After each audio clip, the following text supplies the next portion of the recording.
निरागतोऽस्मि।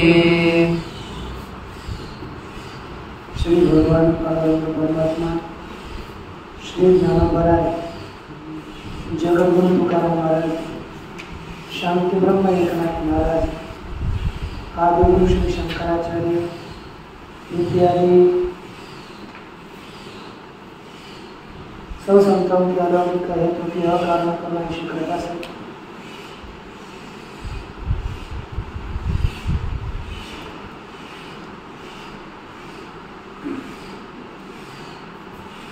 योग सूत्र का विचार करते हुए समाधि पाद में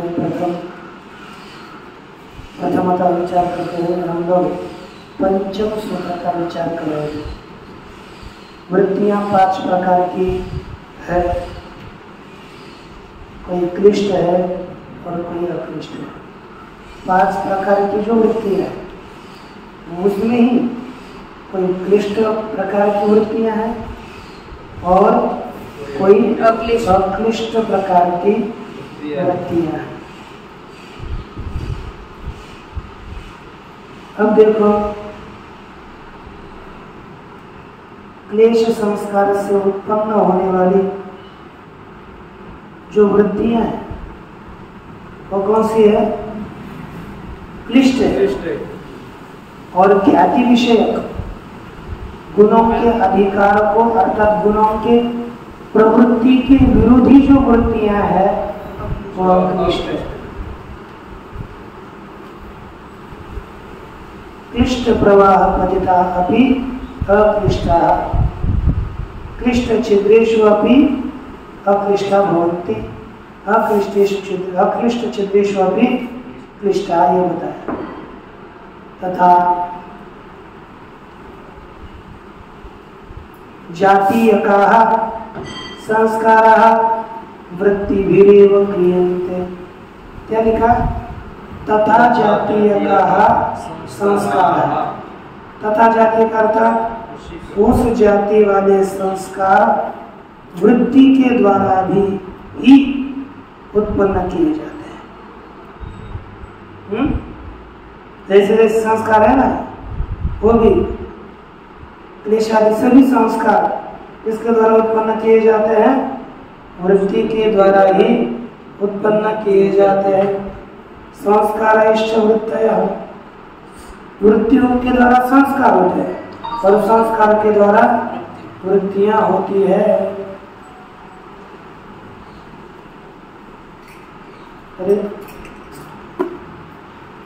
अतः क्या हो गया? वृत्तियों के द्वारा संस्कार किए जाते हैं और संस्कारों के द्वारा वृत्तियां की जाती है। इति एवं वृत्ति संस्कार चक्रम अनिशम आवर्तते। इति एवं अर्थात पूछता तुझे इति एवं, इति ऐसे, एवं अर्थात इस प्रकार। क्या लिखा? वृत्ति के संस्कार का चक्र अनिशम अर्थात निरंतर ऐसा फिरता रहता है, चलता रहता है। संस्कार से वृत्ति, वृत्ति से संस्कार। हाँ, ये बनता रहता है। तद एवं भूतम चित्तम अवसिताधिकारम, अवसिताधिकारम आत्म कल्पेन व्यवतिष्ठते, प्रलयं वा गच्छति ताः क्लिष्टा क्लिष्टाश्च पंचधा वृत्तयः। तद एवं भूतम, तदर्थात वृत्ति संस्कार रूपी चित्त,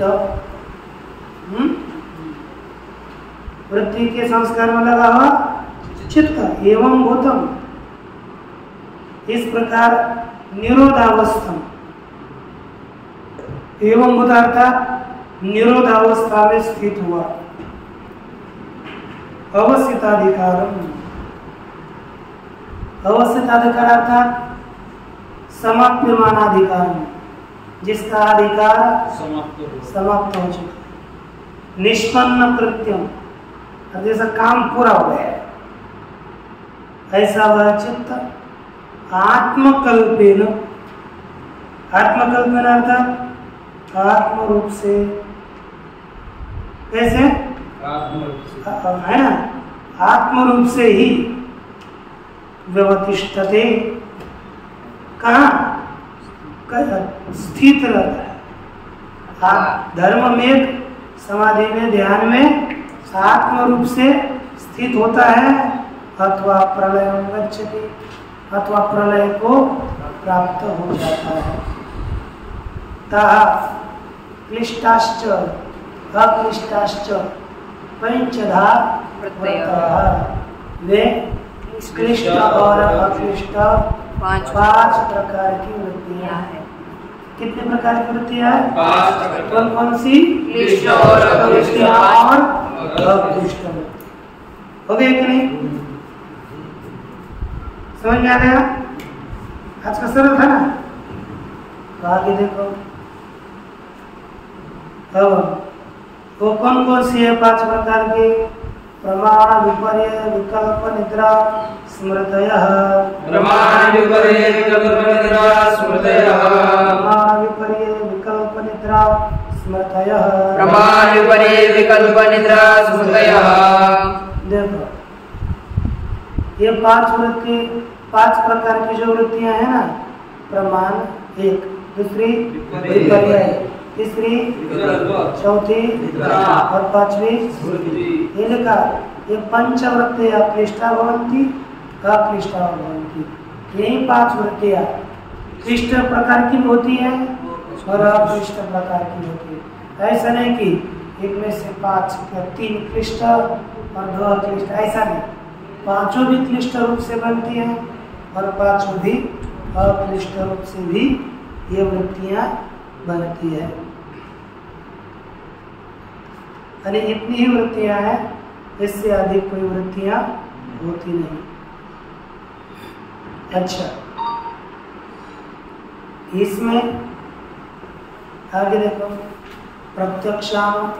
प्रत्यक्षानुमानागमः प्रमाणानि, प्रत्यक्षानुमानागमः प्रमाणानि, प्रत्यक्षानुमानागमः प्रमाणानि, प्रत्यक्षानुमानागमः प्रमाणानि, प्रत्यक्षानुमानागमः प्रमाणानि, प्रत्यक्षानुमानागमः प्रमाणानि, प्रत्यक्षानुमानागमः प्रमाणानि, प्रत्यक्षानुमानागमः प्रमाणानि।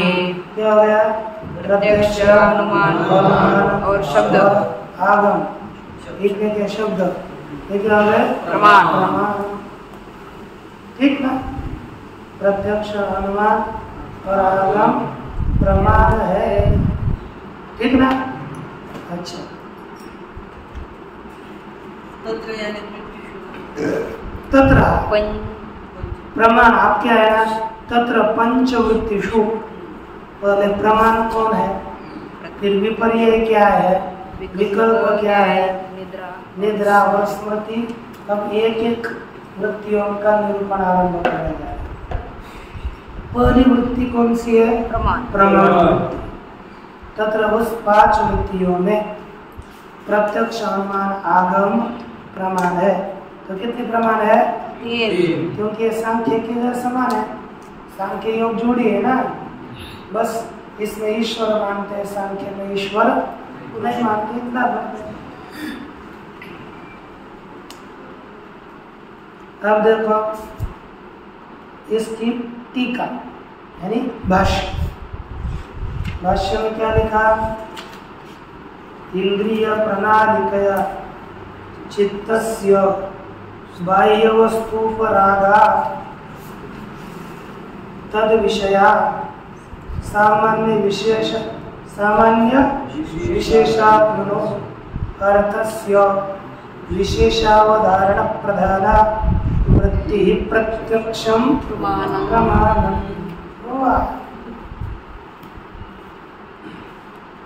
यह पुस्तक देखो क्या करते हैं कि इंद्रिय प्रणालिकया अर्थात इंद्रिय रूपी नलिका के द्वारा, यह अपना इंद्रिय एक द्वार है ना, इंद्रिय रूपी नलिका के द्वारा चित्त से चित्त का बाह्य वस्तु पर आधार, बाह्य वस्तु के साथ संबंध होने से हो गया उपराधार का संबंध। आपके पास हिंदी अर्थ नहीं दिया क्या? उसमें दिया आकार धारण कर लेने से।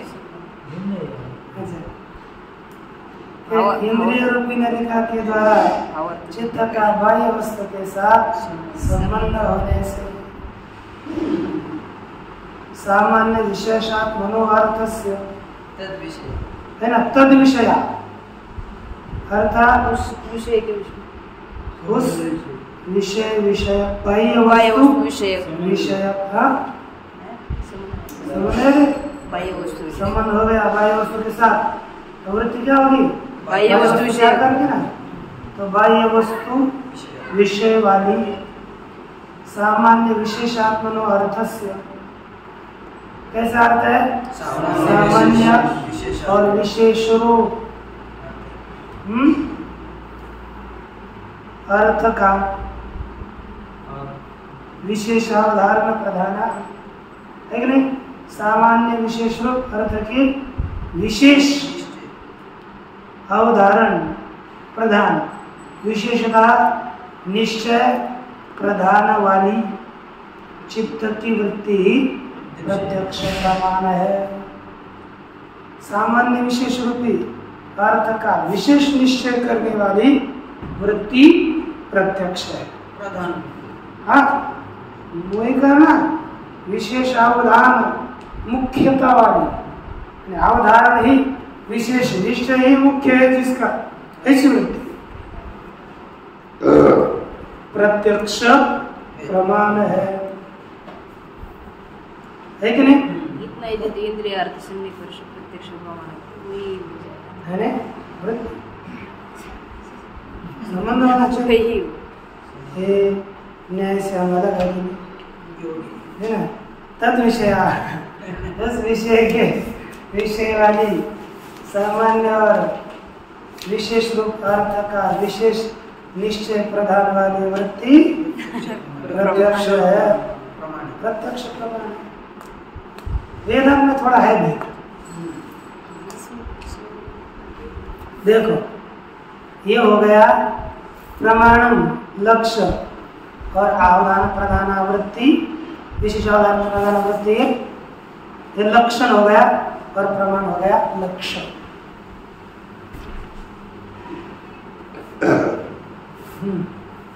अब देखो फलम अविशिष्ट पौरुषेय चित्तवृत्ति बोध, इस प्रत्यक्ष प्रमाण से देखो न्याय में क्या बोलते हैं?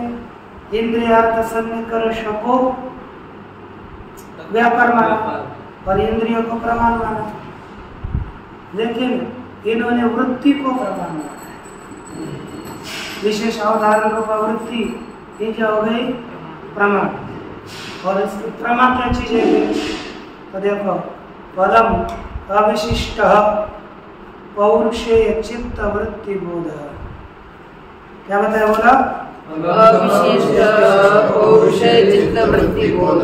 प्रमाण व्यापार का फल क्या है? भास्वतीकरण में का दृष्टा सह अविशिष्ट अविक्त, दृष्टा के साथ अविशिष्ट अर्थात अविविक्त अभिन्न, अहम बुद्धा इत्यात्मक, मैं बुद्धा हूँ, मैं जानने वाला हूँ, इस प्रकार का पौरुषेय पुरुष प्रकाश चित्त वृत्ति बोध है ना, पुरुष के द्वारा प्रकाशित किया जाने वाला जो चित्त वृत्ति का बोध है वही बोध है। अर्थात अंदाज लग रहा है इससे बोलने पर अनुव्यवसाय अनुव्यवसाय लेने दिख रहा है कि नहीं? ऐसा उसका स्वरूप दिखता है। पुरुष प्रकाश चित्त वृत्ति बोध यही क्या आ गया?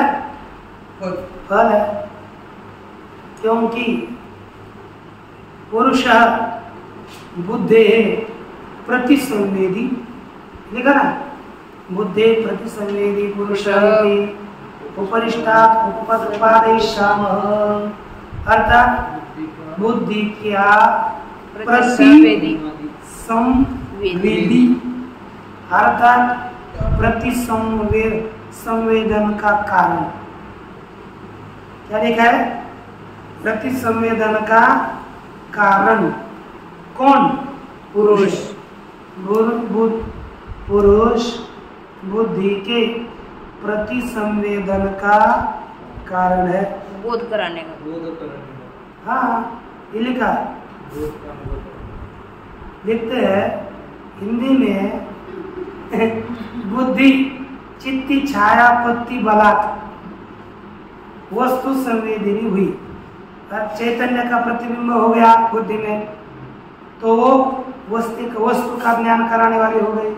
और इस बुद्धिकृत संवेदन का प्रतिसंवेदन अर्थात पुनः ज्ञान का कारण कौन है? पुरुष का प्रतिसंवेदन अर्थात प्रतिबिंब से उसी रूप को अपनाने का कारण पुरुष बुद्धि का प्रतिसंवेदी कहा गया है। पुरुष बुद्धि का क्या गया? प्रतिसंवेदी अर्थात बुद्धि विषय आत्मा को प्रकाश को लेकर बुद्धि जानती है, फिर उस बुद्धि ने जान लिया इसको प्रकाशित करने वाला कौन है? पुरुष। इसको कहते हैं एक संवेदी और प्रतिसंवेदी। जैसे व्यवसाय और अनुव्यवसाय। व्यवसाय करने वाली समझो बुद्धि और उसका अनुव्यवसाय करने वाला पुरुष। संवेदी बुद्धि और प्रतिसंवेदी पुरुष, ऐसा समझो। ठीक है ना? नहीं तो नहीं। ये आपका देगा। हाँ? क्या हो गया? कुछ भी नहीं। ये यहाँ पर पुरुष को प्रतिसंवेदी कहा। ये कहते हैं हम आगे बताएं पुरुष कैसा प्रतिसंवेदी है, इसका निरूपण हम आगे कहेंगे।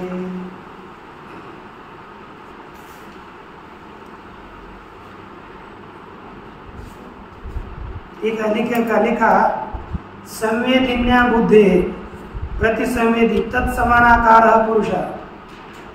उसके समानाकार वाला कौन है? तदाकार ही ज्ञान को उत्पन्न करने वाला पुरुष है। सूत्र भी आगे क्या? चिते रति संक्रमायास तदाकारा पत्तो स्वबुद्धि संवेदनम। ये हम आगे बताएंगे। अब देखो अनुमेयस्य तुल्य जातीयेषु अनुवृत्तो भिन्न जातीयेभ्यो व्यावृत्तः संबंधो यस् तद विषया सामान्यावधारण प्रधाना वृत्ति अनुमान। देखो इनका सब विचित्र है। दूसरे ग्रंथ तो लगते थे कि ये तो लगता है सच्ची पुनः पढ़ने एक बार के काम नहीं है ना? क्या है? हाँ? सीधा है ना? देखो अनुमेयस्य, देखो अनुमेय क्या हो गया बताओ? अनुमेयस्य वन्यादेः तुल्य जातीयेषु। अनुमेय क्या हो गई? वन्य। उसके समान जातीय वादियों में अर्थात अन्य वन्यजीवों में भिन्न जातीयेभ्य अर्थात ऐसा है ना? अनुमेय वन्यजीवों का तुल्य जातियों में अनुवृत्त अर्थात वन्यजीवों में रहने वाला। ठीक? भिन्न जातीय हो गए घटपट आदि, उनसे व्यावृत्त जो संबंध व्यावृत्त जो संबंध हो कि संबंधी है संबंध जो संबंध तद विषया सामान्य अवधारण प्रधान तद विषय अर्थात। अब आपको एक एक पद बता दो। अनुमेय कौन हो गया? वन्य। ठीक है। जिज्ञासित अनुग्रह्यमाण हेतुगम्य विषय अनुमेयार्थ वन्य। तस्य तुल्य जातीयेषु अनुवृत्त है ना। तुल्य वन्य तुल्य जातीय हो गए सपक्ष मानस में उसमें अनुवृत्त होने वाला मानस। सपक्षेषु समान। भिन्न जातीय भी अर्थात असपक्षेषु अलब्ध। तो देखो वन्य का तुल्य जातियों में अनुवृत्त तुल्य जाति जैसे पर्वत को हमने ये पकड़ा, पर्वत में साध्य अनुमेय पदार्थ है वन्य, उसके तुल्य जाति वाले में दिखने वाला कौन? मानस में दिखने वाला वन्य। भिन्न जाति अर्थात जलद विपक्ष से व्यावृत्त जो संबंध ईदृशानाम धर्माणाम ज्ञानमिति यावत संबंध है। इस प्रकार का जो संबंध सामान्य अवधारण प्रधाना वृत्ति तद विषय संबंध अर्थात साध्य और हेतु का संबंध रहना पड़ेगा। वही लेना पड़ेगा। तद विषय वन्य विषय सामान्य अवधारण सामान्य निश्चय वाली जो वृत्ति है वही अभिमान है।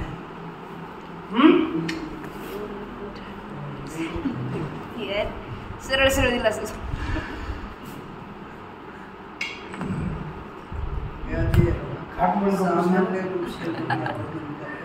आपको उदाहरण दे रहे हैं। यथा देशांतर प्राप्तिर गतिमत चंद्र तारकम चैत्रवत विंध्यश्च प्राप्ति ही अगति ही।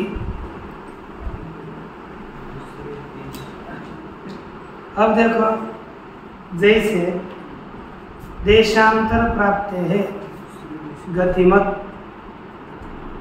चंद्र, अनुमान करो चंद्र तारकम गतिमत देशांतर प्राप्त है चैत्रवत। दिया सब कुछ आपको दे दिया। अब देखो मैं सब कुछ दिया, कुछ तो ठीक है। क्या हो गया? चंद्र तारकम इधर किधर भी नहीं। चंद्र तारकम गतिमत, चंद्र और तारे गति वाले हैं। क्यों? देशांतर प्राप्ति से दूसरे देश को प्राप्त होने से इधर से उधर जाता है। ये चंद्र और तारक देखो उधर थे इधर दिखे तो देशा तारे चंद्र और तारे गति वाले हैं। चैत्रवत दूसरे देश को प्राप्त होने से है ना। चैत्रवत काठमांडू महाराज चैत्रवत किस देश में रहता है पता नहीं चलता सभी। अब इस देश में बाद में 10-15 मिनट के बाद आधा घंटा के बाद ऊपर के देश में तो ये देश चेंज होता है। जो देश का चेंज करता है वो गति वाला होता है। आप तीनों दृष्टो अनुमितो अर्थ आपने आता आप के द्वारा ये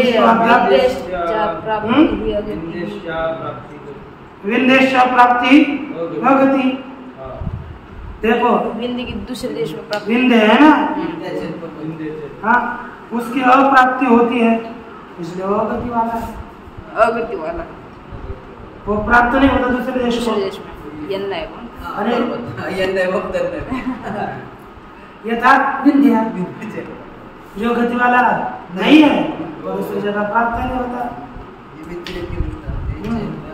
आप अब दूसरा अंतिम क्या हो गया? आगम आप्तेन दुष्ट अनुमितो अर्थ परत्र स्वबोध संक्रांते शब्देन उपदिश्यते।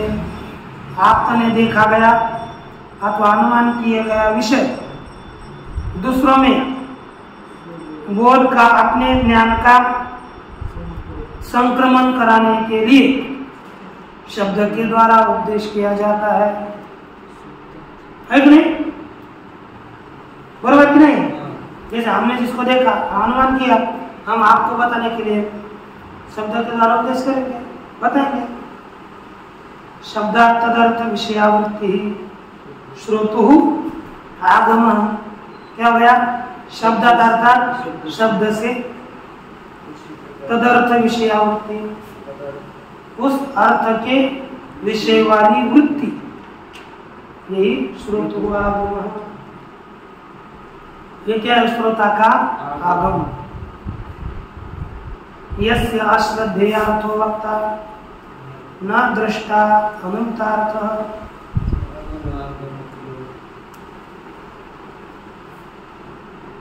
यस्य अश्रद्धेयार्थ वक्ता न दृष्टा न अनुक्तार्थः स आगमः प्लवते।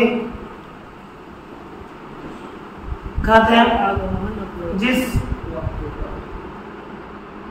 अश्रद्धेय वाला अर्थ वाला वक्ता है ना, और न दृष्टानुमित दुष्ट और अनुमित अर्थ वाला वक्ता नहीं है। सह आगम, जो दुष्ट और अनुमित अर्थ नहीं है, स आगम प्लवते, वह आगम क्या होता है? नष्ट हो जाता है, अर्थात वह आगम प्रामाणिक नहीं होता। मूल वक्तव्य दृष्टानुमितार्थे निर्विप्लव। मूल दुष्ट और अनुमित अर्थ मूल वक्ता में, दृष्ट और अनुमित अर्थ वाले मूल वक्ता में निर्विप्लव, विप्लव रहित संध्या आदि राहित्य होता है, संध्या आदियों का अभाव होता है। अर्थात वह आगम निर्विप्लव होता है, भ्रांति रहित होता है, संध्या आदियों से रहित हो जाता है। और कुछ आगम भ्रांति इससे युक्त हो जाता है, जहाँ पर वक्ता ने क्या नहीं करी? दृष्ट देखा नहीं और अनुमान नहीं किया, अनुमान भी नहीं किया इस अर्थ के विषय में, वह आगम भ्रांत होता है। और जिसने अर्थ को और देखा, अनुमान किया हुआ है, ऐसे वक्ता में वह आगम निर्विप्लव भ्रांति रहित होता है। यानी उसी वक्ता का आगम निर्दोष है जो दृष्ट श्रुत वस्तु का कथन करता है, और वही आगम दुष्ट है जो दृष्ट श्रुत वस्तु का प्रतिपादन नहीं करता। इस तरह से इस सूत्र को बोलती हुई